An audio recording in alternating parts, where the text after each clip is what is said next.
Hello, everyone, and welcome to BryceBits, where you can get a little bit of wisdom. I'm Bryce Newberger, a pastoral mentor with side-by-side counseling based in Arizona. Let's dive on in. Today, we're going to be in AITAH, which is Am I the A-hole? And this one could be a little interesting, a little spicy, so let's take a look at this. Am I the A-hole for telling my girlfriend I wanted her out of my house because she tolerated another man? Okay, let's see what's going on here. Not safe for work on this one, so I'm going to skip over some of the dialogue in it just to keep it a little bit more friendly. But the text is on the screen, so be aware of that. I, male 21, have been dating this girl, 19 female, for a while now, okay? We leave together in my house. That's okay. Live together, I imagine. We seem to be in love sometimes, but I end up finding out that she's been talking to other guys. That is, yeah, we need to talk about that. I tried to approach her, which she says sorry, and we move on. One Friday, we're at an event, and she gave out her number to some guy. Okay. Allegedly, business matters only. Okay. She later comes to me saying that the guy was hitting on her and wants to take her out. She also said that most of her friends think she should dump me for this new guy because he's more well off. Wow. When I heard this, I was disappointed. I didn't understand why she let the conversation get to that point. She got angry, saying I do not appreciate her being honest and transparent to me. She went ahead to say she's never going to let me know if another man talks or asks her out. I'd rather you find us chatting, she said. Okay. This definitely got onto my nerves. I got angry and fought. As we said, I wanted to break up. I asked her to leave immediately. She refused to leave and later on turned tables saying I was immature, kicking her out. She insists I'm an idiot for reacting that way. All right, that's not safe for work. That one's pretty tame as far as that goes. Here's what I'll say. You both seem extremely immature. I'll be honest. You both seem extremely immature. There's a lot going on here. You've been dating for a while now. Okay, you're 2 years older. All right. I don't think you guys should really be living together. Are your parents in the house too? Seems like you seem a little young at 21 to have your own house. We seem to be in love sometimes. To be in love sometimes. Okay, let me clarify what that means, right? What do you mean by in love? Most likely what you mean is that you are getting dopamine, oxytocin, and serotonin from one another, that you are physically connecting, and so that there is that cuddle hormone being produced. There's oxytocin, which can come from good conversations, good time hanging out, arm around on the couch, right? If you're cohabitating, you're probably sleeping together, so that's also going to be oxytocin produced. There's going to be dopamine in there, which is going to feel good, especially when a relationship is newer, that you've been dating for a while now, so the dopamine might be wearing off. But when you say sometimes like it seems to come and go, then there's probably hot moments, cold moments. In those hot moments, you're having more dopamine and serotonin, where your overall joy is increasing. So I think you're talking more about the chemical sense of love. We seem to be in love sometimes. But here's an element of love that I would challenge you on. I would define love less about the chemicals, which come and go and are dependent upon physical factors, especially diet, exercise, good amount of sleep. And I would say that love is more of a commitment, right? When I married my wife, I told her, I love you. And I was making a commitment to her with that love, saying it's her and no one else. It is exclusively her and nobody else. And so that's a commitment. That's a choice I made, and I'm sticking to it. So when I tell my wife I love her, what I'm communicating is not necessarily that all my chemicals are in balance and that I've got the right amount of dopamine, oxytocin, and serotonin that she can enjoy. It's more of saying, even when those chemicals aren't in place, even when we're like ships in the night, we're not really meshing or jiving, or things used to be good. Now our hot period has ended and now we're in a cold period. It means I'm not going to leave you. I'm not going to dump you. I'm not going to kick you out. Like I'm committed to you. So I'm going to put in the work. If those chemicals, oxytocin, dopamine, serotonin, if they're really not getting in place for a long period of time, then I'm going to make changes to help me in my relationship. Do I need to watch my sleep, my diet, my exercise, right?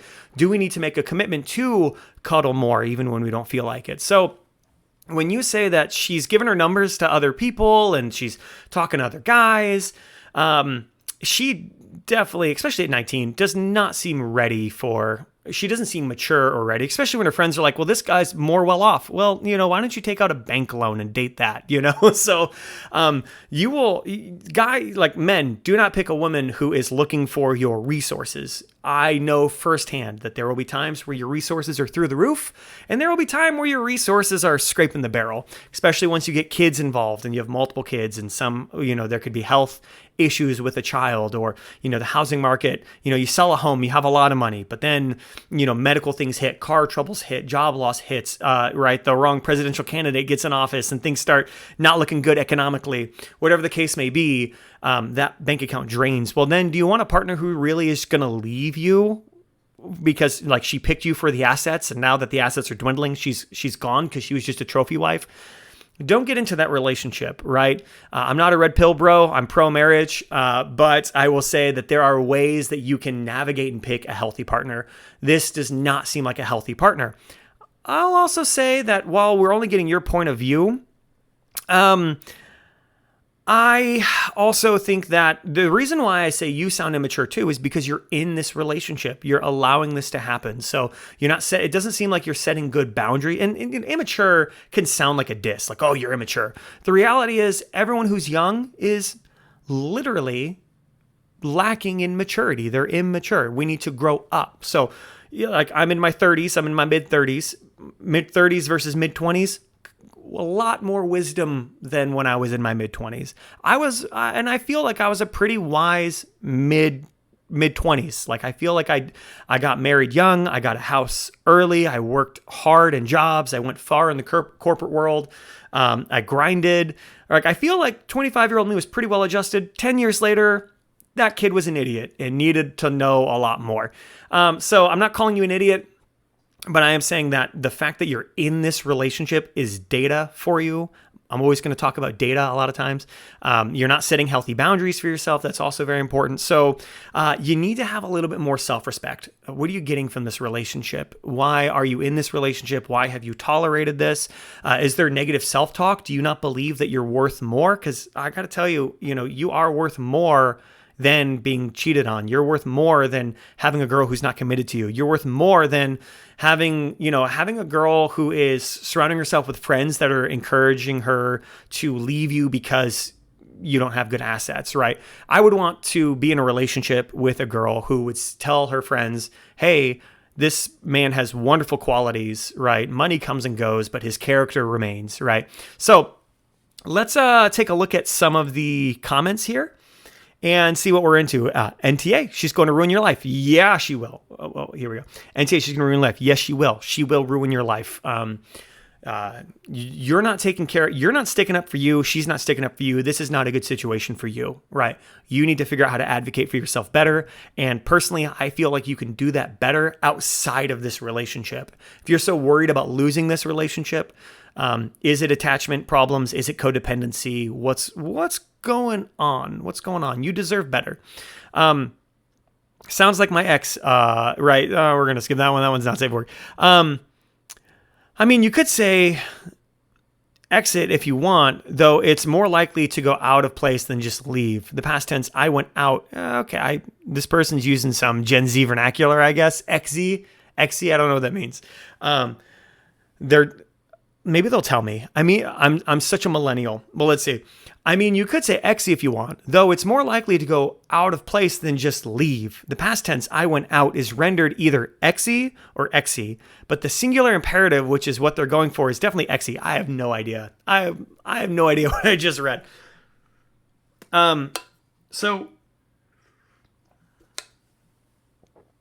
Oh, they're discussing.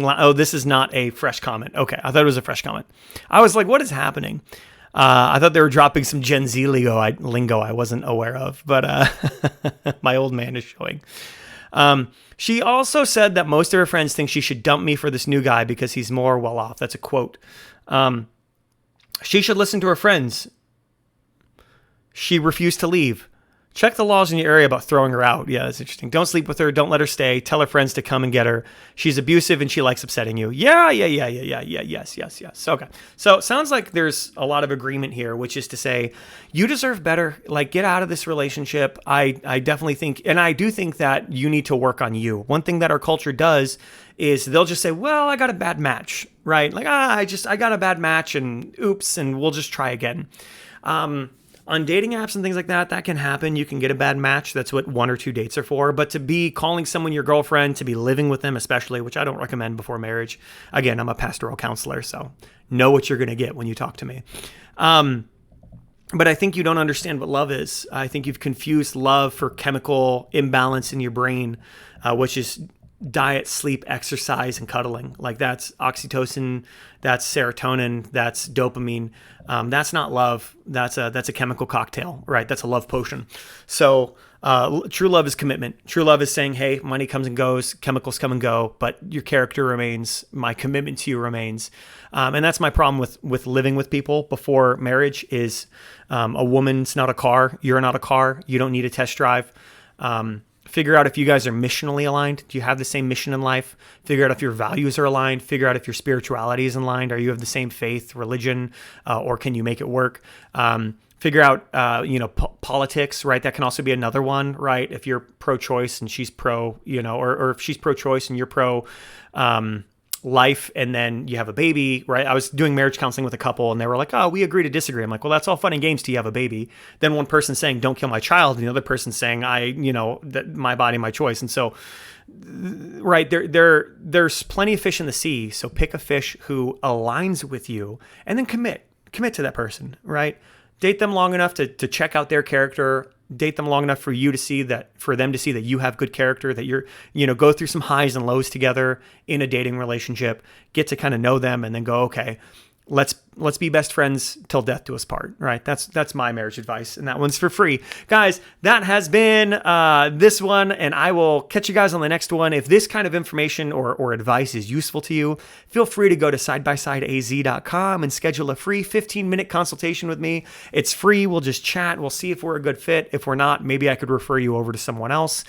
Finding a good counseling partner, therapy partner, pastoral mentoring partner is a lot like dating. You need to try out a few people before you pull the trigger on one.